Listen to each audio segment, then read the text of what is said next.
மிமிக்ரியா? என்ன KPI champions மாதிரி ஆக்கிறீங்களாட்டிருக்கேண்ணே. இல்லை, வந்த உடனே ஜென்ரலாக பார்த்திபன் சார் அப்படின்ட்டிங்களே, அது இயல்பாக வருது. ஸோ இந்த மேடையில் பார்த்திபன் சார் அவர் வந்து நம்ம படத்துக்காக பேசியிருந்தா. எல்லாருக்கும் வணக்கம். வணக்கம்னு சொன்னோடனே சிரிக்கிறீங்க. வணக்கம்னு திரும்பி சொல்லணும். பரவாயில்ல, நீங்கள் திரும்பி சொன்னீங்கன்னா பின்னாடி ஒருத்தர் இருப்பார், அதனால் முன்னாடியே சொல்லுங்கள். எல்லாருக்கும் வணக்கம். இந்த திரைப்படத்தோட பேர் சொட்ட சொட்ட நினையுது. ஆனால் படத்தில் உங்களை எங்கேயுமே நினைய வைக்காது. சிரித்து சிரித்து சந்தோஷமாக இருப்பீங்க. ஜாலியாக வாங்க, ஜாலியாக போங்க. ஜாலியாக இருக்கணுன்றதுக்காக வேற ஒருத்தவங்க கூட போயிடாதீங்க. நீங்கள் வந்தவங்களோடய போங்க. நன்றி, வணக்கம், தேங்க்யூ, பாய். ஸோ ஏமா நிறைய ஞாபகம் வச்சுருந்தேனே, பட்டுன்னு ஒரு வாய்ஸை கேட்டு முடிச்சு விட்டீங்க. அண்ட் எம்ஆர் தான், இதுதான் இந்த மனுஷங்கிட்ட பிடிச்சது. அவருக்கு தெரியும் மீட்டர், வேணாம் வேணாம் வாங்க அப்படின்னாரு. என்ன அப்படியா, எங்கள் இயக்குனர் சொல்லிட்டாருன்னா தட்டுறதுக்கு ஒன்றும் இல்லை. கடைசியாக ஒரே ஒரு விஷயம் பேசணும். அதை நான் அண்ணன் கிட்டதுக்காக எம்ஆர் வாய்ஸில் பேசுகிறேன். லேடிஸ் அண்ட் ஜென்டில்மேன்ஸ், ஆடியோ லான்ச்சில் அடுத்த வாய்ஸ் பண்ணக்கூடாதுன்னு சத்தியம் எடுத்துகிட்டு வந்தேன். ஆனால் ரொம்ப பேச வச்சிட்டீங்க, என்ன பரவாயில்ல. அண்ட் இந்த திரைப்படத்தை இங்கே வந்திருக்கிற எல்லா மீடியா நண்பர்களும் மக்கள்கிட்ட கொண்டு போய் சேருங்க. அது நடந்தாலே போதும். ஏன்னா யாரோ பேசும்போது கேட்டேன், 1,00,000 பேர் தேட்டருக்கு வந்து பார்த்துட்டாங்கன்னா படம் சேஃப் அப்படின்னு சொல்லிட்டு. நீங்கள் தேட்டருக்கு வந்து பாருங்கள், ஓடிடியில் வந்தாலும் பாருங்கள், ஓட்டி பாருங்கள். ஆனால் வாழ்க்கையில் ஒரு வாட்டியாவது எங்களுக்காக சொட்ட சொட்ட நினைதை பாருங்கள். நன்றி, வணக்கம், தேங்க்யூ, பாய். என்னோட பேர் ராஜா. பார்த்திபன் மாதிரி இருக்கும் நிறைய பேர் சொல்லுவாங்க. பக்கத்து வீட்டு பையன் மாதிரி இருப்பேன்னு வச்சுங்களேன். எல்லாருக்கும் ஒரே மாதிரி குரல் டோல் இருக்கும். அந்த மாதிரி எனக்கும் ஒரு டோன் இருக்குது. எல்லாருக்கும் வணக்கம்.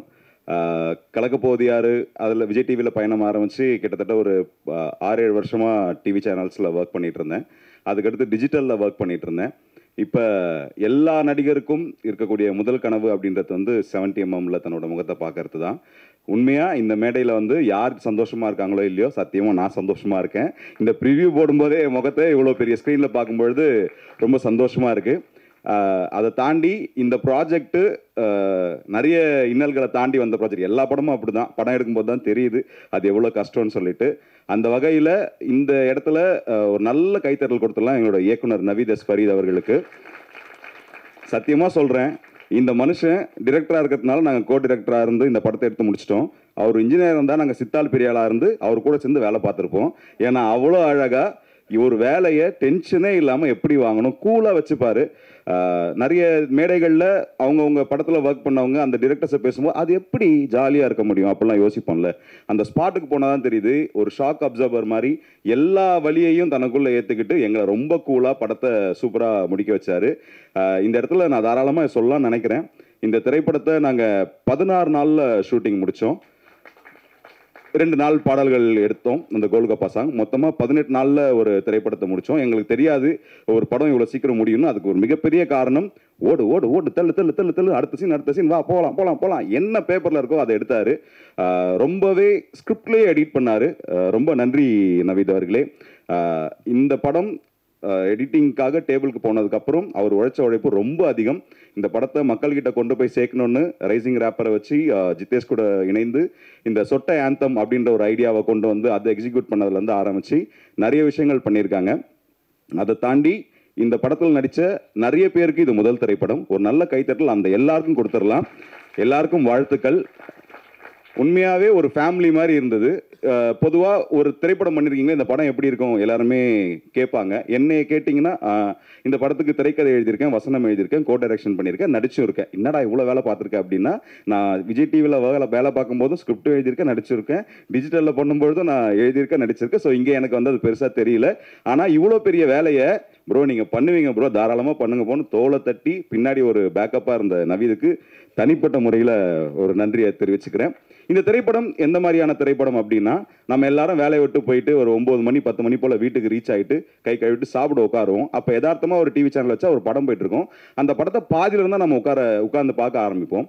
ஆனால் கை கழுவிட்டு படுத்துக்கிட்டு அந்த படத்தோட கிளைமேக்ஸ் வரைக்கும் பார்த்துட்டு தான் தூங்குவோம். ஸோ ஒரு திரைப்படத்தை எப்போ வேணாலும் நீங்கள் உள்ளே போயிட்டு கிளைமேக்ஸ் வரைக்கும் நீங்கள் ட்ராவல் பண்ணலாம் அப்படின்னு வெகு சில படங்கள் தான் இருக்குது. சமீபத்தில் வெகு சில படங்கள் தான் இருக்குது. அந்த மாதிரியான ஒரு திரைப்படம் தான் சொட்ட சொட்ட நினையுது. ஸோ ஜாலியாக நீங்கள் உட்காந்து சிரிச்சுக்கிட்டே பார்க்கலாம். ஒரு புன்முறுவலோட தான் இந்த திரைப்படத்தை பார்ப்பீங்க. எங்கேயுமே முகம் சுளிக்க மாட்டீங்க. படத்தில் சண்டை காட்சிகள் கிடையாது. ஸோ அது எங்களுக்கும் தெரியாதுன்றதுனால நாங்கள் அதை வைக்கல. இருந்தாலும் இல்லை, ரிஸ்க் எடுக்க வேணாம். எப்போவுமே காமெடின்றது வந்து சீரியஸ் பிஸ்னஸ் சொல்லுவாங்க. செட்டிலேயே இப்படியே இருந்தாங்கன்னா எங்களுக்கே ஆகிடும், என்னடா டைலாக் ஒர்க் அவுட் ஆகலையோ, ஏன் சிரிக்க மாட்டாங்க அப்படின்னு. பட் ஆனால் எல்லாருமே அந்த எடிட்டிங் முடிஞ்சு டப்பிங் வரும்பொழுது எல்லா ஆர்டிஸ்ட்டுமே ரொம்ப என்ஜாய் பண்ணாங்க. மற்றவங்க சீன்ஸை பார்த்து பார்த்து சிரிச்சிட்டு இருந்தாங்க. அதுவே எனக்கு ரொம்ப சந்தோஷமாக இருந்தது. அதை தாண்டி இந்த திரைப்படத்தில் நீங்கள் ட்ரெய்லர் பார்க்கும்போது தெரிஞ்சிருக்கும், விஜய் டிவியின் முகங்கள் நிறைய பேர் நீங்கள் பார்த்துருப்பீங்க.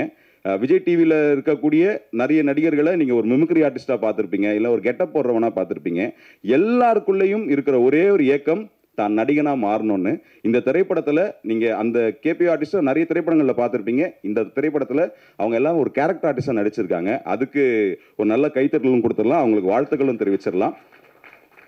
இன்னொன்று, நட்புக்காகன்னு ஒரு வார்த்தை சொல்லுவாங்க. சத்தியமாக எனக்காக என் நண்பர்கள் இவ்வளோ வருவாங்க, ப்ரோ உங்களுக்கு உங்கள் ஒர்த்தே தெரியல ப்ரோ, பண்ணுங்க ப்ரோ அப்படின்னு மீண்டும் எப்போவுமே டெய்லி எனக்கு சப்போர்ட் பண்ணிட்டு இருப்பாரு நவீத் அவர்கள். ஏன்னா ஒரு கேரக்டருக்கு ஆள் தேவைப்பட்டுச்சு. ஜென்ரலாக பேசிட்டே இருக்கும்பொழுது இந்த இந்த கேரக்டரை ரோபோ நான் பண்ணால் சூப்பராக இருக்கும்ல அப்படின்னு பேசிட்டு இருந்தோம். கேட்டு பார்ப்போமா அப்படின்னும் ஃபோன் பண்ணால், சல்லாம் தம்பிக்காக பண்ணாமல் யாருக்குப்பா பண்ண போகிறேன்னு உடனே வந்தார். ரோபோ சங்கரன் மட்டும் இல்லை, புகழ் இந்த படத்தில் ஒரு கேமியோ பண்ணியிருக்காரு. மச்சான் அவனுக்காக வரண்டா அப்படின்னாங்க. வினோத் இதே வார்த்தைகள் தான் தொடர்ந்து கேட்கும் பொழுது, இத்தனை வருஷமா இந்த ஃபீல்டில் இருந்து நண்பர்களை சம்பாதிச்சிருக்கோம். நல்ல நடிக்கும் நண்பர்கள், அதாவது நட்புன்னு சொல்லி நடிக்காம நட்புக்காக வந்து நடிக்கிறதுன்னு ஒன்று இருக்கு இல்லையா, அப்படி நிறைய பேர் இந்த படத்தில் நடிச்சிருக்காங்க. அவர்களுக்கு என்னோட வாழ்த்துக்களும் நன்றிகளும். அண்ட் ரஞ்சித் உன்னி இந்த விழாவின் நாயகன். ஒவ்வொரு சாங்கும் ஒவ்வொரு வெரைட்டியாக இருக்கும். உங்களுக்கு சர்ப்ரைஸ் எலிமெண்ட்டாக இன்னைக்கு ஜூக் பாக்ஸில் இன்னொரு சாங்கும் இருக்குது, ஒரு சூப்பரான சாங். அதை நீங்கள் தனியாக ஹெட்செட் போட்டு கேளுங்க. உங்கள் மனசுக்குள்ள வலிகள் இருந்ததுன்னா அந்த பாடல் அந்த வலிகளுக்கு ஒரு தைலமாவது இருக்கும். ஏன்னா சூப்பரான ஒரு சாங், அதை நாங்கள் ஒரு ஹிடன் ஜெம்மாக வச்சுருக்கோம். அது மட்டும் இல்லாமல் இந்த படத்தில் பேக்ரவுண்ட் ஸ்கோர் சூப்பராக பண்ணியிருக்காரு. ஏன்னா நீங்கள் தியேட்டரில் பார்க்கும்பொழுது ரொம்ப உங்களை என்கேஜ் பண்ணுற மாதிரியே இருக்கும். ஸோ நல்ல ஒர்க் ப்ரோ, தேங்க்யூ. அண்ட் எனக்கு ஒரு மனுஷனுக்கு வந்து ஒரு மிகப்பெரிய நன்றி சொல்லணும். இன்னைக்கு நான் இங்கே நின்று நான் மேடையில் பேசுகிறேன் அப்படின்னா அங்கேருந்து ஒருத்தர் என்னை பார்த்துட்டு இருக்காரு. அவர் தான் நான் காலேஜில் ஸ்டேஜ் ஏறும்பொழுது அவர் டைலாக் சொல்ல சொல்ல நான் எழுதுவேன். இன்னைக்கு சொட்ட சொட்ட படத்துக்கு நான் எழுதியிருக்கேன். எனக்காக வந்து உட்கார்ந்துருக்காரு என்னோட ஆசான், என்னோட குருநாதர், என் அண்ணன் கல்லூரி வினோத் அவர்கள். குருநானக் காலேஜில் என்னோட சீனியர். அவரோட எல்லா பயணங்கள்லையுமே ரொம்ப சப்போர்ட்டிவாக எங்களுக்காக நிறைய வார்த்தைகள் சொல்லிகிட்டே இருப்பார். இன்னைக்கு ட்ரெய்லர் பார்த்த உடனே எனக்கு விஷ் பண்ணார். எனக்கு இதை விட பெருசாக எதுவுமே இல்லை. ஏன்னா எப்படி ஈன்ற பொழுதும் தன் மகனை சான்றோனை கேட்ட தாயின்வாங்களோ அதே மாதிரி தான் எனக்கு ஒரு அண்ணன். அவர் முன்னாடி ஆனால் நான் ஒரு படம் பண்ணியிருக்கேனே அண்ணே, உங்கள் தம்பி நானும் வந்துட்டேனே. ஏன்னா 2017 சர்வர் சுந்தரம்னு ஒரு திரைப்படம். அந்த திரைப்படத்தில் அண்ணனும் ஒர்க் பண்ணாங்க, நானும் ஒர்க் பண்ணேன். அண்ணன் அதுக்கு முன்னாடி நிறைய திரைப்படங்கள் ஒர்க் பண்ணியிருந்தாங்க. அவங்களுக்கு சினிமா வந்து பழக்கப்பட்டது. எனக்கு சினிமா அதான் ஃபஸ்ட்டு. அன்னிலேருந்து ரொம்ப வருஷமாக ஏங்கிட்டே இருந்தேன். ஒரு படம் பண்ணிட்டோம், வரல. பட் எஸ், ஒரு திரைப்படம் வராமல் இருக்கிறதுக்கு 1000 காரணங்கள் இருக்கலாம். ஒரு நடிகனா ஒரு ஏக்கம் மட்டும் இருந்தது. அந்த ஏக்கம் இந்த மேடையில் இன்னிலேருந்து அது அழிக்கப்படும்னு ஒரு நம்பிக்கை எனக்கு இருக்குது. ஸோ இந்த திரைப்படத்தில் ஒர்க் பண்ண சில பேரை நான் யாரையும் சொல்லலை அப்படின்னா மன்னிச்சிருங்க. ஏன்னா எல்லாருமே ஒரே டீம் தான். நம்மளை நாமளே வாழ்த்துக்கிறதுன்றது நம்ம எப்போ ஒவ்வொரு மூச்சிலும் இருக்கும். வாழ்த்துக்கள் அனைவருக்கும், நன்றி, தேங்க்யூ. அண்ணே மிமிக்ரியா என்ன கேபிஐ சாம்பியன்ஸ் மாதிரி ஆக்கிடுவீங்களாட்டிருக்கேண்ணே. இல்லை, வந்த உடனே ஜென்ரலாக பார்த்திபன் சார் அப்படின்ட்டிங்களே, அது இயல்பாக வருது. ஸோ இந்த மேடையில் பார்த்திபன் சார் அவர் வந்து நம்ம படத்துக்காக பேசியிருந்தா. எல்லாருக்கும் வணக்கம். வணக்கம்னு சொன்னோடனே சிரிக்கிறீங்க, வணக்கம்னு திரும்பி சொல்லணும். பரவாயில்ல, நீங்கள் திரும்பி சொன்னீங்கன்னா பின்னாடி ஒருத்தர் இருப்பார், அதனால் முன்னாடியே சொல்லுங்கள். எல்லாருக்கும் வணக்கம். இந்த திரைப்படத்தோட பேர் சொட்ட சொட்ட நினையுது. ஆனால் படத்தில் உங்களை எங்கேயுமே நினைய வைக்காது. சிரித்து சிரித்து சந்தோஷமாக இருப்பீங்க. ஜாலியாக வாங்க, ஜாலியாக போங்க. ஜாலியாக இருக்கணுன்றதுக்காக வேற ஒருத்தவங்க கூட போயிடாதீங்க. நீங்கள் வந்தவங்களோடய போங்க.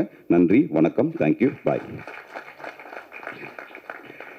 ஸோ ஏம்மா நிறைய ஞாபகம் வச்சுருந்தேனே, பட்டுன்னு ஒரு வாய்ஸை கேட்டு முடிச்சு விட்டீங்க. அண்ட் எம்ஆராதா, இதுதான் இந்த மனுஷங்கிட்ட பிடிச்சது. அவருக்கு தெரியும் மீட்டர், வேணாம் வாங்க அப்படின்னாரு.